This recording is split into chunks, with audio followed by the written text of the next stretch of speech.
दोस्तों नमस्कार, मुझे सब्सक्राइब करें और मेरे साथ बने रहें। दोस्तों आज मैं आपको बताना चाहता हूँ कि ईर्ष्या द्वेष को कैसे दूर करें। यदि आप जहाँ पर भी रह रहे हैं या हर व्यक्ति में कुछ न कुछ ईर्ष्या द्वेष उत्पन्न हो जाती है, ये प्राकृतिक कारण भी है कि हम जो है कभी कभी सबका मन जो है वो बदल जाता है। हम किसी को कभी भी गलत समझ लेते हैं और हम उससे हमें ईर्ष्या होने लगती है, द्वेष होने लगता है, बुराई होने लगती है और हम द्वेष की और भावना से हम किसी को भी कुछ भी करने के लिए तैयार हो जाते हैं। तो मैं ये बताना चाहता हूँ दोस्तों कि हम द्वेष, ईर्ष्या द्वेष को हम कैसे दूर कर सकते हैं, क्योंकि ईर्ष्या द्वेष में अधिकांशतः हमने देखा है कि लड़ाई झगड़ा, यहाँ तक कि बुराई की स्थिति और भी विराट रूप, चाहे छोटे स्तर में देखें या बड़े स्तर में देखें, गांव में देखें, शहर में देखें, जंगल में देखें, कहीं भी देखते हैं आप, लेकिन ईर्ष्या जो है वो अपना स्थान बनाकर रखती है और ये द्वेष भी बनाकर रखती है, बुराई बनाकर रखती है।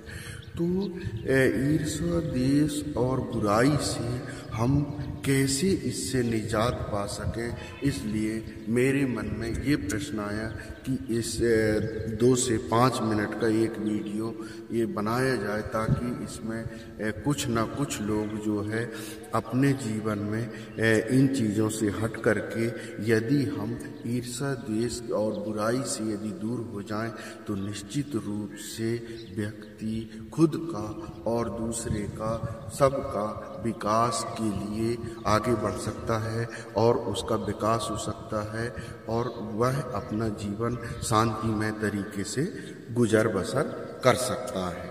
तो मैं ये कहना चाहता हूँ दोस्तों कि ईर्ष्या द्वेष को, एक तो सबसे अच्छी बात है कि आप जो है ईर्ष्या द्वेष को परोपकार की भावना से, आपके मन में कभी ये आना नहीं चाहिए कि मैं जो है इससे जलूं या मेरे मन में किसी के प्रति ईर्ष्या द्वेष उत्पन्न ना हो। इसलिए आपको ये सोचना चाहिए कि यदि वह आगे बढ़ रहा है तो मुझे भी आगे बढ़ना चाहिए, पहला।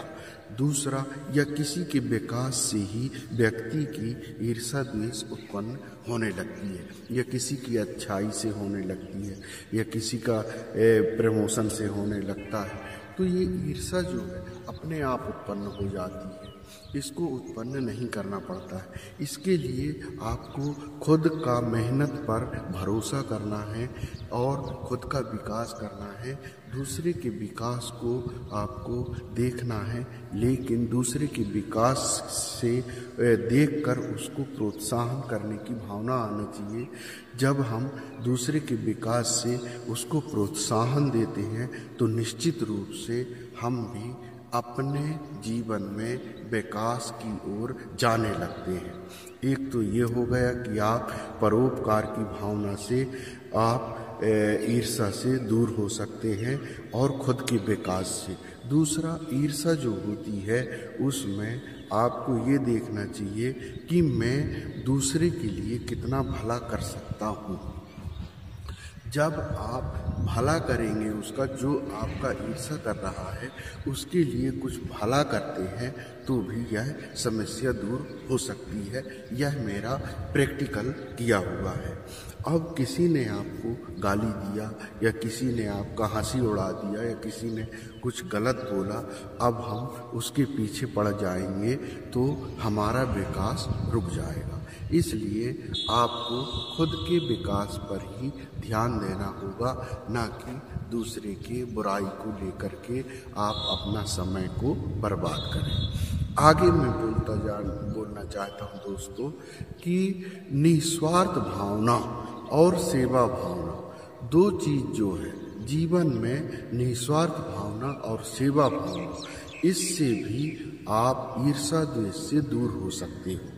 कहते हैं जो किसी के लिए नहीं जीता है, सिर्फ अपने धार्मिक जो इष्ट देवता हैं, भगवान हैं, हमारा मन जब उनसे लग जाता है तो हम संसार को त्याग देते हैं। जब संसार को त्याग देगा व्यक्ति तो उसमें ऑटोमेटिक ईर्ष्या द्वेष खत्म हो जाता है, ना तो प्रेम रह पाता है।